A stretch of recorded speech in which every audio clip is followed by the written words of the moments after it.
Assalamualaikum warahmatullahi wabarakatuh.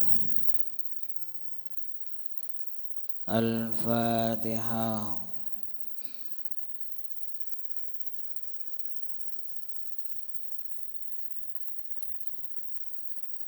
Bismillahirrahmanirrahim. Qala al-muallif rahimahullahu ta'ala wa nafa'ana bi'ulumihi fid dharain amin. Masih di bab keutamaan bermasyarakat bagian kedua. Kemarin sudah dijelaskan banyak sekali keutamaan bermasyarakat. Bisa menghadiri majelis taklim, majelis pengajian, menghadiri janazah, datang menyambang orang sakit dan lain sebagainya. Yang terpenting, yang terakhir itu menahan hawa nafsu untuk menyakiti orang lain dan sabar ketika disakiti oleh orang lain. Kemudian i'lam annal ikhtilata bin nasi 'ala al-wajhi alladhi dzakartuhu huwal mukhtaru alladhi kana 'alaihi Rasulullah sallallahu alaihi wasallam. Ketahuilah bahwa bermasyarakat dengan orang lain yang sudah disebutkan kemarin, yang disebutkan barusan juga merupakan pilihannya Nabi Muhammad sallallahu alaihi wasallam.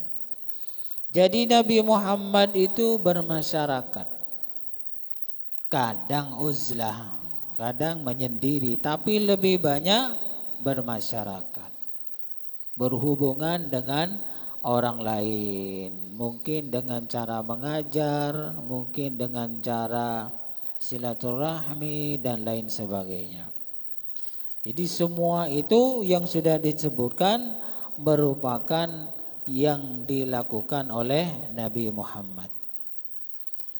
Tidak hanya Nabi Muhammad, wasairul anbiya'i salawatullahi wassalamu alaihim, para nabi juga begitu. Ya, seperti Nabi Muhammad bergaul, bermasyarakat. Kalau ada nabi atau rasul tidak bergaul dan tidak bermasyarakat, mau dakwah ke siapa? Kan begitu. Jadi memang harus bermasyarakat. Bermasyarakat itu di masyarakat, terutama di Indonesia, banyak sekali macamnya. Kalau dulu kan tidak ada bermasyarakat rukeman, kan tidak ada di zaman Nabi. Masyarakat sholawatan tidak ada. Yang ada itu paling majelis zikir, majelis ilmu. Kemudian muslimatan ya tidak ada. Jadi sekarang itu variasi dalam bermasyarakat lebih banyak pilihan. Jadi kita itu lebih enak. Wa kadzalikal khulafa'ur rasyidun. Tidak hanya nabi, tidak hanya para nabi, tapi juga khulafaur rasyidun, para khalifah-khalifah. Sahabat-sahabat nabi itu banyak yang jadi khalifah. Sayyidina Utsman, Umar, Utsman, Ali, Abu Bakar Siddiq, Umar, Utsman, Ali. Semuanya begitu, melakukan sikap yang bermasyarakat.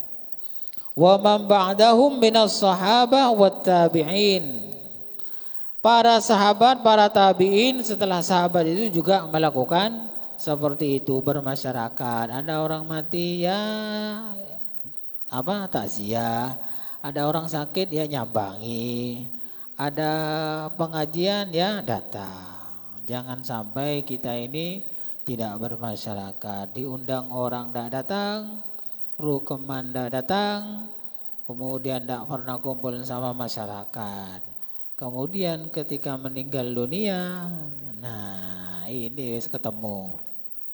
Akhirnya yang bantu-bantu jenazahnya itu sedikit, bahkan tidak ada. Apalagi pendatang ya. Kalau pendatang ini harus bermasyarakat, sebab kalau sudah meninggal dunia siapa yang mau bawa? Tidak ada kecuali tetangganya sendiri. Gak usah merasa paling tinggi, tidak usah. Di sini namanya bermasyarakat ya harus bergaul. Kemudian siapa lagi yang melakukan seperti itu? Wa man ba'dahum min ulama'il muslimin, para ulama juga begitu. Bukan hanya para nabi, bukan hanya para sahabat, bukan hanya para tabi'in, para ulama setelahnya juga bermasyarakat. Wa akhyarihim, juga para pimpinan mereka juga melakukan bermasyarakat. Wa huwa madhabu aktsari tabi'in wa man ba'dahum. Sikap seperti ini, bermasyarakat ini, kebanyakan ulama tabi'in, ulama sahabat dan ulama-ulama setelahnya itu sama-sama melakukan. Jadi sikap bermasyarakat itu lebih dipakai oleh semua golongan, mulai dari para nabi, para tabi'in, para sahabat, para tabi'in dan setelahnya. Jadi ini yang dipakai, bermasyarakat. Tidak usah kemudian merasa paling hebat, merasa paling tokoh, tidak, bermasyarakat.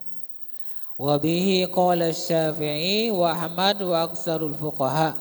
Dan inilah pendapat yang dilakukan oleh Imam Syafi'i dan Imam Ahmad dan ulama-ulama fikih yang lainnya. Jadi bermasyarakat itu lebih banyak manfaatnya secara sosial. Kalau uzlah lebih banyak manfaatnya secara pendekatan diri kepada Allah Ta'ala. Jadi monggo yang mampu uzlah untuk mendekatkan diri kepada Allah, monggo. Tapi jangan seterusnya, jarang-jarang saja. Lebih banyak bermasyarakat, karena itu nanti bisa lebih bermanfaat. Kayak begini, orang punya karomah. Orang punya karomah setelah uzlah umpamanya sakti. Coba kesaktiannya itu manfaatnya apa? Kan tidak begitu manfaat umpamanya. Bisa jadi 2 umpamanya. Bisa jadi 3, kondangan datang semua di 3 tempat. Kan manfaatnya enggak begitu banyak.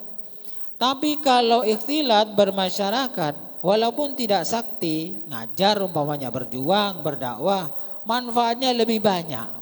Lebih banyak kepada orang lain. Karena apa? Karena itu akan memberikan ilmu, memberikan pertolongan dan lain sebagainya. Manfaatnya itu lebih terasa daripada hanya sekedar kemudian punya karomah kesaktian.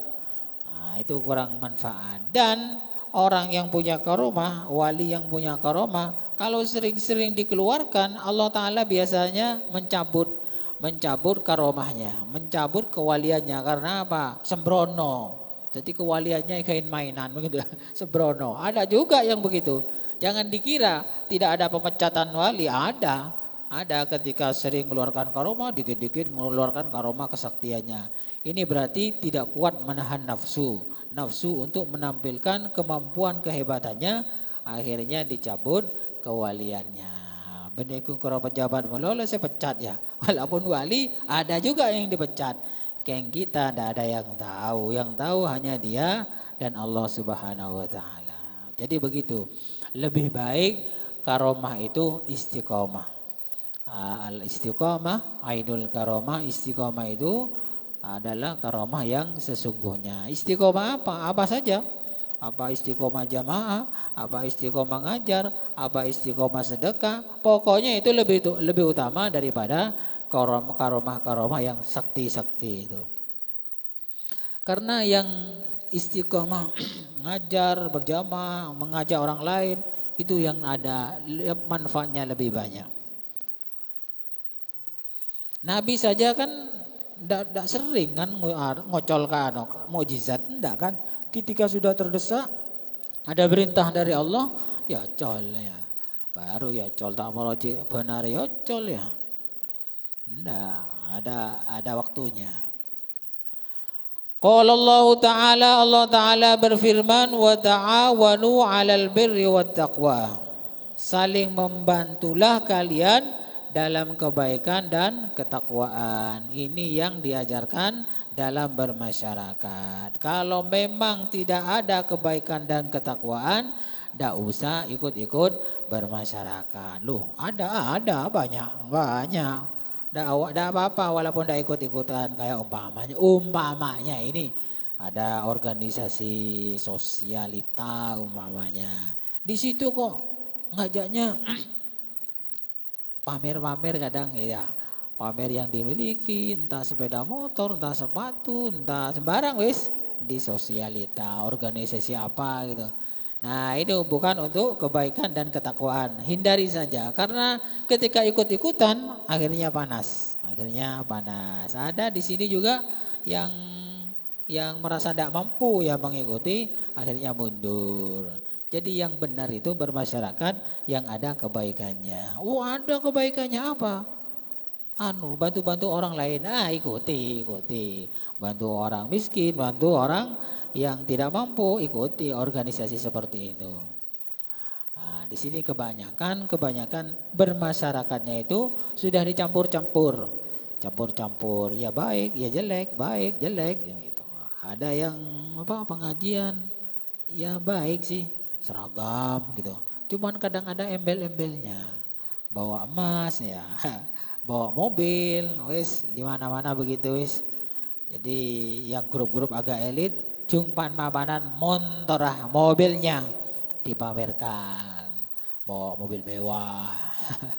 Jadi begitu itu sudah merupakan silaturahim bermasyarakat yang sudah dicampuri dengan pamer-pamer.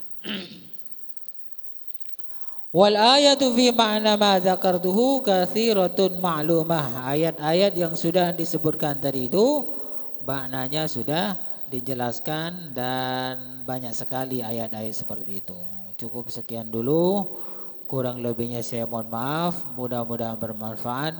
Wallahu a'lam bishawab. Al-Fatihah.